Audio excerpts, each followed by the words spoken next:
सबसे बड़ी कामयाबी, जी हां, 2023 में पंजाब प्लाईवुड वालों के घर में हुई चोरी में जो है पुलिस ने 2 चोरों को गिरफ्तार कर लिया। बताया जा रहा था कि जो चोरी की वारदात को जो अंजाम दिया गया था उसमें कुल 5 चोर थे, लेकिन जो उनमें से है सिर्फ 2 चोरों की गिरफ्तारी की गई है। इन चोरों की गिरफ्तारी नेपाल से की गई है। आपको बता दें कि जो ये चोर है यहाँ पर नौकर का काम करते थे। इन्होंने 2 महीने के अंदर जो है घर के मालिकों का विश्वास जीता और घर की क्या जरूरी चीजें जहाँ रखी हुई है उनकी भी जानकारी ली और साथ में 2 महीने के बाद जो है इनके खाने पीने की चीजों में नशीला पदार्थ मिला दिया और इन्हें बेहोश करके जो है घर से सारी कीमती चीजें, गहने और पैसे जो है लूट कर ले गए।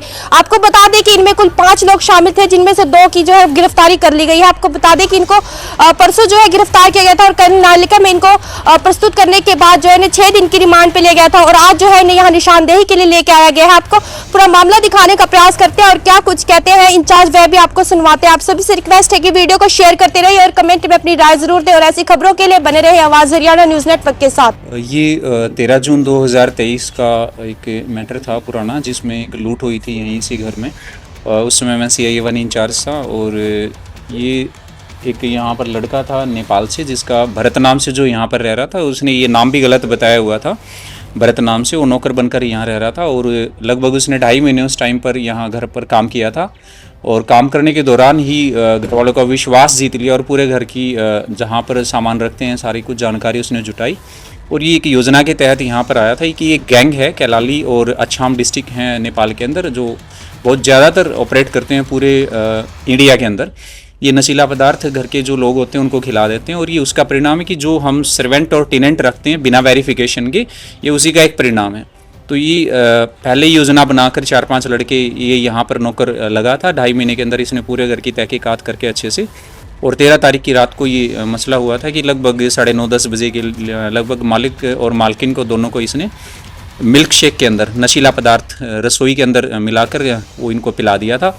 और जो अपने इनके अन्य साथी पहले योजना के अनुसार वो रेलवे स्टेशन के आसपास में रुके हुए थे, वो लोग आए थे। उन्होंने लोहे की रॉडों से और मारपीट करके और ज़बरदस्ती से इनके गहने और जो कैश था वो यहाँ से ये लूट करके ले गए थे। इनके साथ एक लड़की भी थी, जो लड़की को इन्होंने बाहरी रूम पे रखा था ताकि भागने की जब ज़रूरत पड़े महिला होने का फ़ायदा उठाकर ये उसके साथ आसानी से भाग सकें।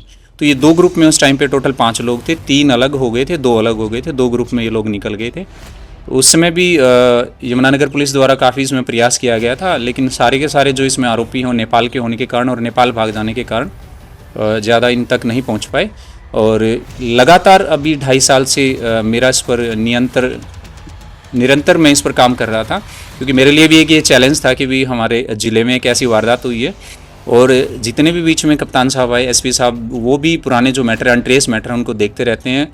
और जो हमारे SP साहब हैं अभी यमुनानगर, इन्होंने भी इस मुद्दे को बड़ी संजीदगी से देखा था और ये भी डिस्कस करते रहते थे कि भी ये पुराना मैटर है और ये पेंडिंग क्यों है, ये बड़ा ही हीनियस क्राइम है।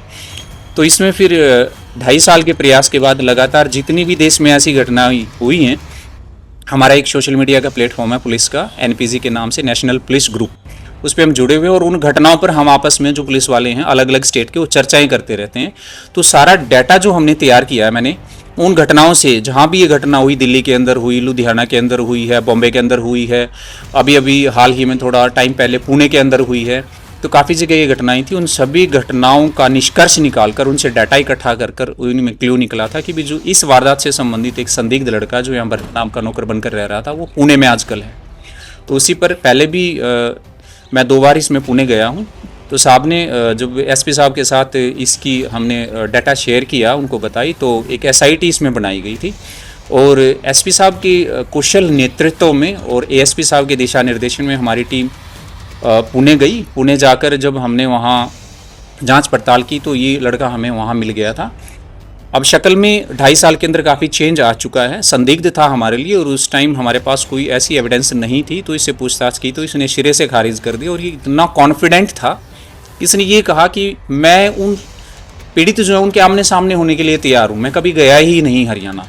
ये दूसरा लड़का भी इसके साथ था कि हम चल सकते हैं। इनको ये लगा था कि भी 2.5 साल पुराना मैटर है, कोई फ़ोटो वगैरह कुछ हमारी कुछ है ही नहीं, सब लोग भूल चुके होंगे।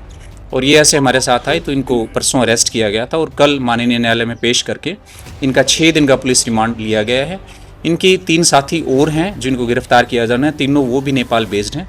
और इसमें अभी आज निशानदेही करवाने के लिए घटनास्थल की हम इनको लेकर आए थे और आप लोगों के माध्यम से मैं आम लोगों को भी और जो रखते हैं सिटीज़न उनको सचेत करना चाहता हूँ कि भाई कोई भी टेनेंट या सर्वेंट जब रखते हैं उसका पुलिस वेरिफिकेशन ज़रूर करवाएं। एसपी महोदय भी बार बार इस बारे में बड़ा जोर डालकर ये बातें कहते हैं कि उसकी पूरी पुख्ता जानकारी आपके पास होनी चाहिए, किसको आप किराए पर कमरा दे रहे हैं और किसको आप घर में या किसी फैक्ट्री में काम के लिए रख रहे हैं। अभी इसमें कार्रवाई जारी है आगे की।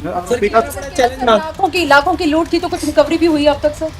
अभी ये देखिए रैंडम, ये तो ऑल ऑफ सडन एक इन्फॉर्मेशन मिलने पर, डाटा कलेक्ट होने पर पकड़ा गया है। अभी रिकवरी के लिए ही पुलिस ने इनका 6 दिन का रिमांड लिया है। और ये इनके नाम भी इतने नाम है, जैसे जो ये मेन यहाँ पर इसने भरत नाम बताया हुआ था, जबकि इसका असली नाम हरी बोहरा है।